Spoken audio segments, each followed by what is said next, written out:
बातमी ओबीसी जातनिहाय जनगणनेसंदर्भात ओबीसी जातनिहाय जनगणनेचा दावा खोटा आहे असं हरिभाऊ राठोड यांनी म्हटलेलं आहे। त्यांनी तो दावा केलाय। आरक्षण अभ्यासक हरिभाऊ राठोड यांचा हा दावा समोर आलाय। सोबतच सरकार फक्त दलितांचीच जातगणना करणार, ओबीसींची जातगणनेचा प्रश्न कुठे आहे असा सवालही राठोड यांनी उपस्थित केलाय। केंद्र सरकारने जातनिहाय जनगणना ही घोषित केलेली आहे। त्याचे टप्पे असतात, त्यानुसार ते होईल आणि आता त्या संदर्भातली कारवाई सुरू होते। याचा मला आनंद आहे।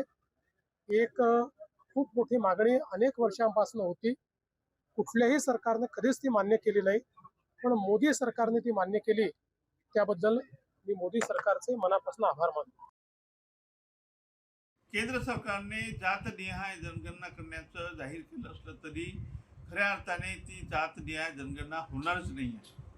कारण जो फॉर्मॅट दिलेला आहे कॉलम 10 मध्ये SC ST बद्दल विचारलेला आहे, त्याच्यामध्ये OBC बद्दल काही विचारलेलं नाही, EWS बद्दल विचारलेलं नाही आणि त्याच्यामुळे 7-8 हजार जाती ज्या देशामध्ये आहेत त्याचं कोड नंबर दिला नाही, त्याचं कुठल्याही प्रकारचं विश्लेषण करण्याचं काही प्रकार